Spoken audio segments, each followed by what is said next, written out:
Hello and welcome to There and Back, written by Philip Ballerscheff and also read by Philip Ballerscheff. First of all, remember to like, share, and subscribe.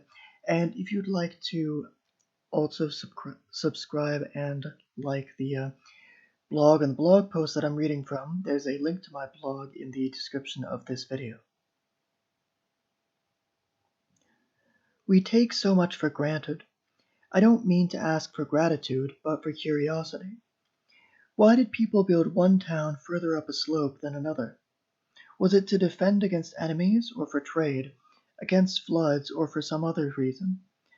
I'm speaking generally, of course, not of you specifically, but unless you're told to think about these things, you won't. I'm sure I do that myself sometimes. Everybody does it, and I'm no different. Towns and cities used to be built next to rivers or streams or some other source of water. The Mississippi, the Rhine, the Nile, the Ganges. Most of those cities are still there, and there's not many people building new ones. Villages, maybe. Where, I don't know, but they're not making any more land. We forgot why those cities were built there, and not elsewhere, partly because we don't need to get our water from a stream or our fish from a sea. We don't think about it. It's a nice view, nothing more. That's how it is with a lot of things. Take zoning laws. We have them, but for how long have we had them?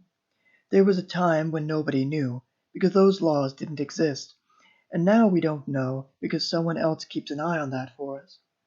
A boat has to be by the water, but not everything has to be somewhere.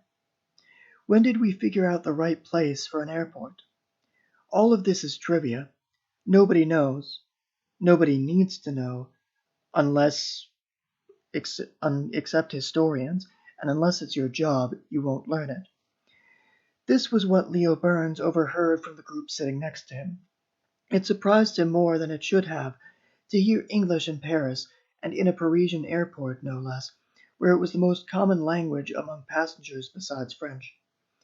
Had he been sitting one or even two tables further away, he probably could have made out most of what they said. It was the kind of idea that would send another man, one already unsettled by his own doubts, into a deep crisis about how alienated he was from his surroundings.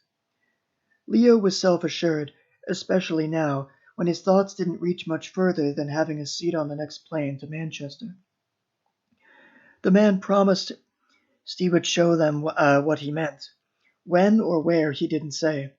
A strange thing to do, especially in an airport.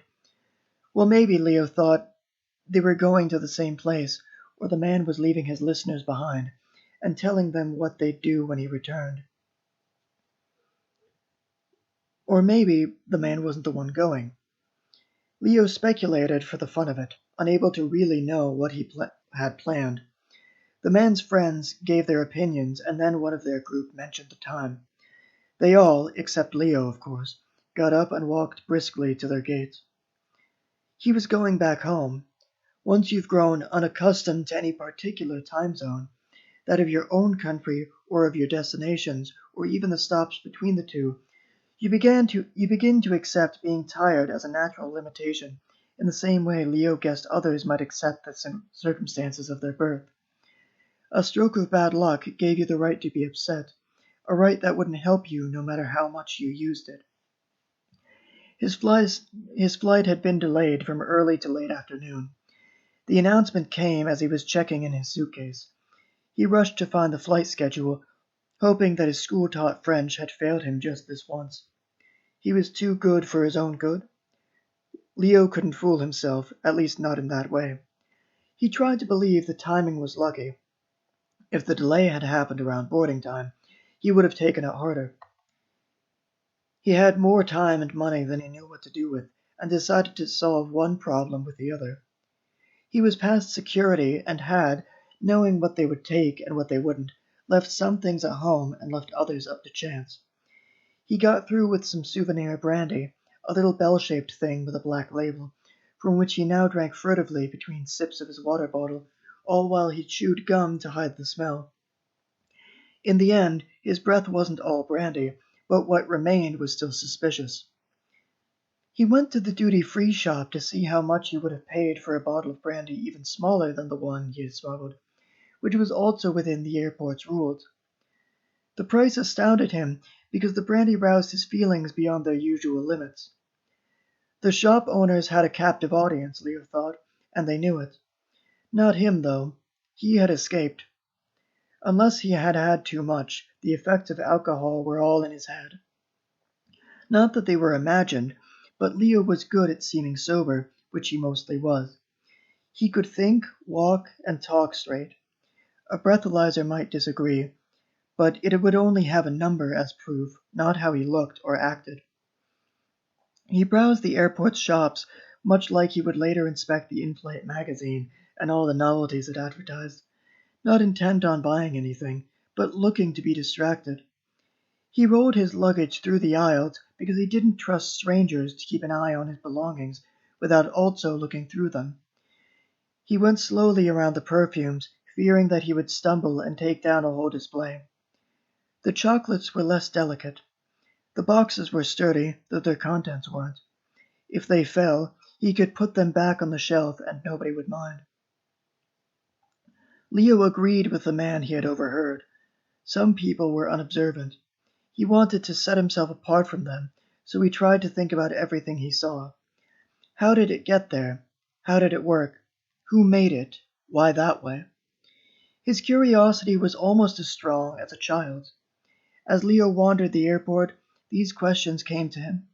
He looked up the answer to all of them, walking slowly, and sometimes not at all, as he read from his phone. He didn't notice the people he inconvenienced unless they told him to move or pushed him aside. He walked from gate to gate until he reached the end. Then he turned around and made that his beginning. He didn't mind taking his other luggage with him. When one arm got tired, the other took over, and when both got tired, he told himself there would be time to sleep on the plane. Hours would become minutes, and very easily, too. Leo could fall asleep with or without a bed. He could even do so standing up, as he now and again came close to doing while he waited for his flight. He allowed himself little joys like taking the auto walk, whose other names, moving walkway, travelator, and people mover, he would learn about later. For now, he called it an escalator because that's what it looked like, though it only moved horizontally. He heard conversations that didn't involve him, and for that reason he tried not to listen. He couldn't close his ears like he could his eyes, and he didn't have earplugs, so that was all he could do. The people he might overhear spoke English and French. You could yell in other languages, and all he would understand is your mood, not your meaning. Boarding for his flight began just as he returned to his gate. He got behind the other passengers and waited some more. He wondered what might have caused the delay. Neither the man in front of him nor the woman behind him knew. The woman, lacking an answer, gave it a guess. The man told him he had no idea and turned away. Leo had a window seat. The woman he would be sitting by got up so Leo could get through. She was middle-aged. Her large pink purse lay between her feet. The space below her seat was for her backpack. Neither claimed the armrest that was between them. She crossed her legs and rested her arms there. He left his arms in his lap. After the roar of takeoff, for which Leo retained his childhood fondness, the plane subsided to a steady hum. If, he wondered, a bird were to get caught in the plane's blades, how would he know? The airport retreated from sight until it was no longer below them, but behind. As they kept going, he got an overview of cities and of seemingly flat tracts of land, whose purpose he could only guess at from afar and from their color. Brown patches were dirt. Tall and yellow meant wheat or some other crop. If it was short and yellow, it might be dried grass or a harvested field. He saw a little blue lake, as small as his view of it was brief, and at whose shore the sun stopped. Whether it would stay there or retreat or advance, he couldn't say. Sunshine made him mistake a bit of gray sky for blue clouds, but the plane moved on and he saw it for what it was. Then came the coast, although Leo didn't recognize it as such, until the streets ended and he saw the sea. The pilot announced what the little TVs in front of them showed on their maps. They were crossing the English Channel. When all the clouds in the sky were below them, and only the sun remained above, Leo turned to his neighbor. She was neither asleep nor absorbed in anything particular. You know, he began, it's interesting to think about why things are the way they are. Leo repeated a little of what he heard the man say, though not his apologies or examples. It sounded better second-hand. She took his stolen monologue as the question it was meant to be, giving her thoughts without needing an invitation. Right, right. I have a jacaranda tree. They're the ones with purple leaves. Now that I think of it, those are South American. Who brought them? Why? Well, I think I can explain it. Somebody took some seeds or a little pot of jacaranda back from South America, and then their son or daughter set up a flower shop, and their great-great-grandson or daughter sold me the great-great-grand seed that's now my tree. That's why I've got mine. She sounded out the syllables of jacaranda and decided that it was definitely South American. It's the little things, Leo interjected quickly, fearing that she would next try to determine the exact country the species came from, or think of other ways a flower might travel from place to place. Having secured his right to speak, he went on to use it. I didn't know, for example, how recent duty-free shops are. 1947. The head of an Irish airport, Brendan O'Regan, invented them. I wonder why they don't have taxes. You can't say you won't pay taxes, so there has to be a special arrangement with somebody. Leo made a mental note to find out how they got away with it. She nodded and went on with her garden and how little she evidently knew about the flowers she kept. But, she said, she watered them well. And when she wasn't home, a friend did it for her. Once she got that off her mind, she returned to what he'd said. Yeah. She stretched the word out as if to fill the silence while she thought. They have to have something going on. Maybe, and now she spoke with excitement, proud to have an idea to put forward, 'cause they're a stop between countries. Otherwise, who would the money go to? Maybe so. I got the idea for all this from a guy I met. We didn't know each other well, but that stuck with me, Leo said, when she paused, intending to round off their conversation. She kept at it. I'd remember it too. Once you start thinking about this stuff, it really gets to you in a good way. Look. She pulled her in-flight magazine from the pouch in front of her and held it up. When did this start? With a final, yeah, that's right, this time from him, their conversation stopped moving and fell apart. He enjoyed her company more than he would have sober, and because he was aware of this, he remembered the brandy. Leo straightened up, reaching under his seat for his bag. Now, don't tell anyone, but I brought something along, he said. He showed her the brandy and pointed to her plastic cup, the one a flight attendant had brought when she asked for water. No, I don't think that's smart, she said, whispering firmly and shaking her head with equal emphasis. If she were a bit fatter, her face and neck would have swung back and forth like a turkey's waddle. Leo's weight wasn't muscle either, but it made him stout. It didn't move very much. When the attendant had asked what he wanted, he said he had his own water. The attendant told him it would be no trouble. No, he had said, shaking his head in much the same way as she just did. Or as she had just done. Save yourself the effort anyway, he replied. Consider it a token of thanks. Leo had lived to hear the word stewardess from his father, but became an adult too late in life to use it himself. As a child, he had used miss. He thought about taking a quick sip right from the bottle, but then he hesitated, and that robbed him of the momentum he needed for most of his stupid decisions.